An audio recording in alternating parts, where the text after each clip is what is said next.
woman who lived on the outskirts of Orlu and was known for her powerful concoctions. The herbs she gathered from the forest could do many things: heal, harm, or even bend the will of others. It didn't take long for the women to visit her. The old woman, bent with age but sharp in mind, listened as they laid out their plan. Adora wanted a mixture that would make Nonso lose control of himself, something that would weaken his resolve and make him vulnerable to their seduction. "This is a dangerous path you walk," the old herbalist warned, her voice raspy.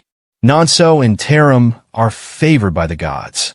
To meddle in their affairs could bring misfortune upon you." Adora waved off the warning. "I'll take my chances.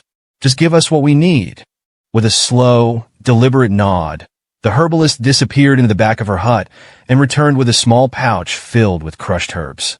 "This will make him weak, both in body and mind. But be careful," she added, her eyes narrowing.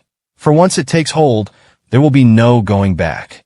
Satisfied, Adora and Kizoba left the hut, eager to set their plan into motion. Their goal was simple: break Nonso's sacred vow, and in doing so, break his bond with Taram forever. Underscore came during a festival in Orlu, where the villagers gathered to celebrate the harvest. The air was filled with music, laughter, and the sweet smell of roasted meat. Nonso, like always, was the center of attention, but that night, Adora and Kizoba had other plans for him. They watched him from afar, waiting for the perfect moment. As the celebration continued late into the night, Nonso eventually slipped away from the crowd to get some air. He walked through the narrow paths leading to the edge of the village, where the forest began to darken the sky.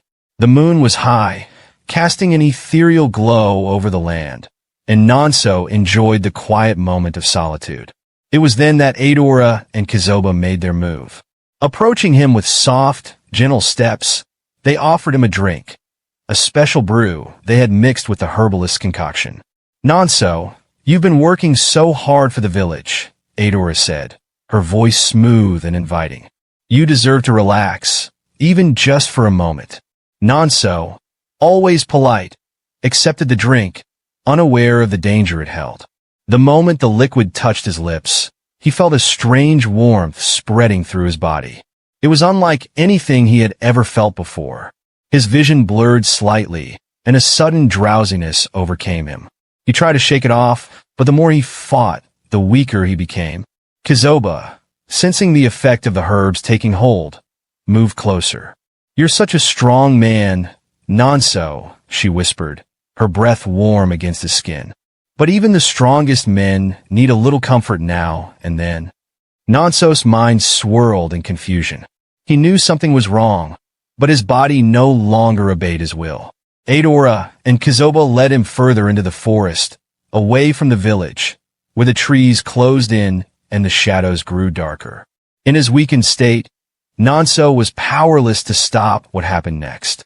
The two women, driven by their jealousy and lust, took advantage of him, knowing full well the damage it would cause to his relationship with Taram. They reveled in their success, confident that they had finally broken the unbreakable bond. But what they hadn't counted on was the presence of another figure in the darkness. Taram had been walking home from the festival when she felt something in her heart, a sudden, unexplainable pull. It was as if the gods themselves were guiding her steps, leading her to the very spot where Nonso lay, helpless and betrayed. When she stumbled upon the scene, her heart shattered into 1,000 pieces. The sight of Nonso with Adora and Kizoba was more than she could bear. It was as if the world had crumbled beneath her feet.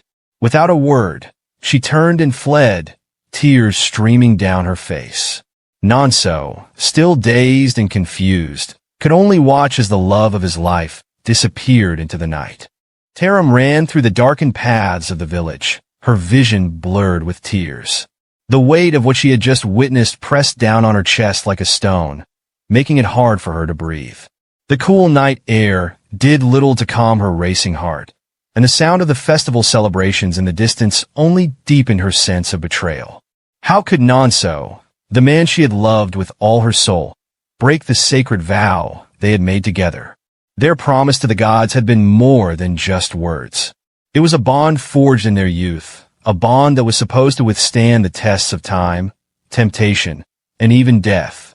They had vowed to remain pure, to resist the lustful urges that plagued so many others in the village. And now, with one single act, it was all shattered. She found herself at the edge of the village, near the stream where she and Nonso used to meet. The sound of the water rushing over the rocks reminded her of happier times, when their love was untainted, when they were simply two young souls dreaming of a future together. Taram collapsed by the water, her hands trembling as she cupped some of the cold liquid to splash on her face. "I trusted him," she whispered, her voice barely audible over the gentle rush of the stream. "How could he?" For a long time, she sat there, hugging her knees to her chest, trying to make sense of it all. Her thoughts were a jumbled mess, torn between anger, heartbreak, and confusion. She wanted to scream, to cry out to the gods for answers. How could they allow this to happen? Had they not made the vow in the presence of the gods themselves? As the hours passed, and the sky began to lighten with the approach of dawn, Taram made a decision. She couldn't face Nonso, not now. The pain was too raw, too fresh. She needed space. Space to heal, space to think, and most of all, space away from the man who had betrayed her. With a heavy heart, she stood and made her way back to her family's compound, determined to distance herself from Nonso, no matter how much it hurt. She loved him still, with a love that was as deep as the rivers that flowed through Orlu, but she couldn't stay. Not after what she had seen. When Nonso awoke the next morning, his body felt heavy and sluggish, as if weighed down by an unseen force. His head throbbed, and his vision was still a bit hazy. It took him a few moments to realize where he was, in the middle of the forest, far from the village. Memories of the previous night came flooding back, but they were fragmented, like pieces of a broken mirror. He remembered Adora and Kizoba approaching him with drinks, their soft voices luring him in. He remembered feeling strange, almost out of control, as if his body wasn't his own. But the more he tried to recall, the blurrier the details became. It was like trying to grasp smoke with his hands. And then, like a bolt of lightning, the memory of Taram's face flashed before him, her expression of horror and pain as she witnessed the scene. Nonso's heart sank into the pit of his stomach. He had hurt her. He had broken their vow. But how? Why couldn't he remember exactly? He knew he had to find Taram, to explain, to beg for her forgiveness. But deep down, a part of him feared that she would never forgive him for what he had done. As he neared Taram's family compound, he saw her from a distance, standing by the entrance with her arms crossed. Her face was pale, her eyes red from crying, but there was a coldness to her that he had never seen before. Nonso's heart ached at the sight. "Taram," he called out, his voice cracking with emotion. She turned to face him, and for a moment, their eyes met. But there was no warmth in her gaze, no trace of the love they had once shared. Only pain, betrayal, and a deep sadness that cut Nonso to the core. "I don't want to hear it, Nonso," Taram said, her voice flat, devoid of the softness it once held. "You broke our vow. You broke us." "Taram, please," Nonso pleaded, stepping closer. "I don't know what happened. Something was wrong last night. I wasn't in my right mind, I swear it. Adora and Kizoba." Taram raised her hand, silencing him. "It doesn't matter, Nonso. Whether you were in your right mind or not, the damage is done. I saw it with my own eyes." Nonso's throat tightened, and tears welled up in his eyes. "Taram, I love you. You're the only one I've ever loved. Please, just give me a chance to make this right." Taram shook her head slowly, her long hair swaying gently in the breeze. "I can't, Nonso. Not right now. I need time. I need to figure out if I can ever trust you again." With that, she turned and walked back into the compound, leaving Nonso standing there, his heart shattered. He had lost her, the one person who meant everything to him. And worse, he had no one to blame but himself. While Nonso was drowning in guilt and Taram was nursing her broken heart, there was another figure lurking in the shadows, watching the events unfold with a sinister smile. Prince Ikenga. He had always been envious of Nonso's relationship with Taram. As the arrogant and entitled son of the village chief, Ikenga was used to getting whatever he wanted, and what he wanted most was Taram. Her rejection of him had only fueled his obsession. He had tried several times to win her over with gifts, expensive cloths, jewelry, and promises of a life of luxury. But Taram had refused him at every turn, her loyalty to Nonso unwavering. Stubborn girl, Ikenga muttered to himself one evening, pacing in his lavish quarters. She thinks she's too good for me. But she'll learn. They all do.